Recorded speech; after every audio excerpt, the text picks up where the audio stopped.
Hi, my name is Megan Diott, and I'm going to be talking about Torching the Dusties. I'm going to start with why Wilma conceals her private thoughts from Tobias. There are three reasons for this. One is that he's a flirt. He clearly flirts throughout and talks about how much he's flirted with women in the past.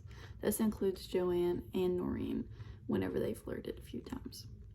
The second is how he talked to women in the past, how he described intelligent versus dumb women and his exes that cheated. I think this caused some caution in Wilma when it came to sharing, because he did make a comment about how he liked that she was an intelligent woman, but she wasn't sure how to feel about it, considering she could have been offended or taken it as a compliment, going off how he described the past women. The third is how he lies. Apparently, he has 3 birthplaces, he's gone to 4 universities, and he has multiple passports. I think just this makes it a little hard for Wilma to put so much trust into him and to tell him the truth about everything that she's thinking. However, for his character, while I do think he's a flirt, I do think he's honorable with Wilma. He shows this very clearly with the mob and how he protected her and took her to safety, even when she had her doubts about him. And he dealt with the situation very well with Noreen and Joanne when they were very clearly flirting with him. But at the end of the meal, he still went back to the apartment with Wilma. Now, why are these put together? Why are these two put together? I think this is an opposites attract situation where Wilma can be very secluded and withdrawn into herself, and Tobias is very outgoing and talkative, and I think they pair really well together because Tobias wants her companionship and he loves it. She listens to him and has quality conversation to offer.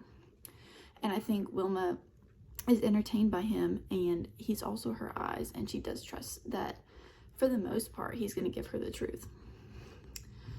Now, some parent-child relationships in Torching the Dusties is 1, Tadia and Wilma, and 2, the Our Turn movement and the elderlies.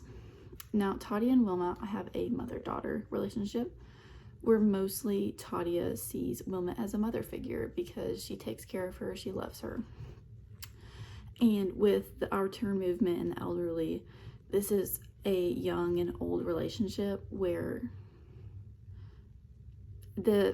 Our Turn just does not see them as a necessary thing to have around because they take up so much or so many resources from them.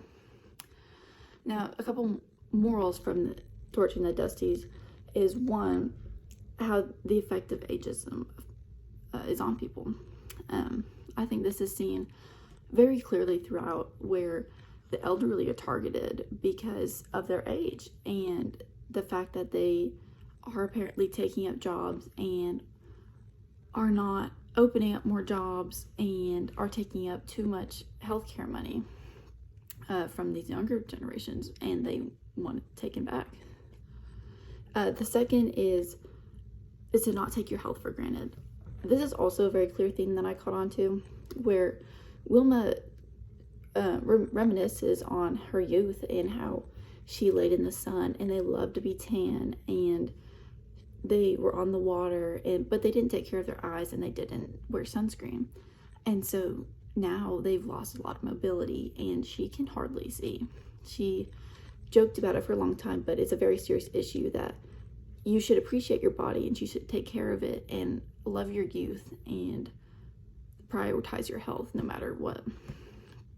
Now, 2 pairs of child and parent relationships in Exit West is 2 mother-daughter relationships. The first is the older woman in Morocco who has a relationship with her daughter who immigrated out of the country.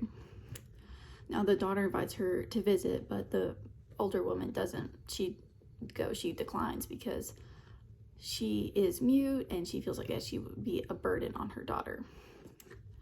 And the other mother-daughter is the mother that walked through the door to the orphanage to reunite with her daughter.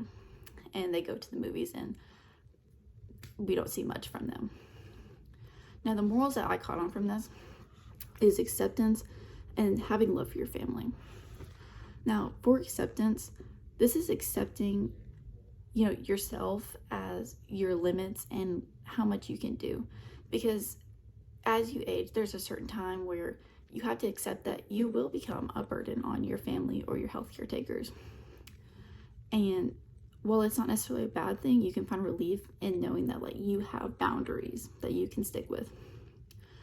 Now, the second, having love for your family, relates mostly to the second mother-daughter duo, where no matter how long it is that you don't see your family, you maybe don't hear from them, you don't know them, they're not in your life, you want to be there for them, you want to love them, and you want them in your life. Now, comparing these two stories is that both have a very ongoing like underlay of elderly people and how the relationship can affect you. This is seen in Exit West with Saeed and his father, and how they did not want to leave him behind, but he knew that he was a burden, and the mother in Morocco knew that she would be a burden on her daughter, and Wilma knew that she would be a burden on Tatia if she stayed to help her with the mom. And there's just only so much you can do once you hit that age. However, contrasting the two authors in their themes of morals and viewpoints is that Exit West does have some children that fight to keep the elderly people in their life. They want to make those connections. They want to keep them, even if it puts them in danger, or if it slows them down. But in Torching the Dusties, this whole movement forms to get rid of the elderly and burn them and get rid of them because they feel that they aren't needed anymore, that they need to make room for the younger generations to thrive. So, thanks.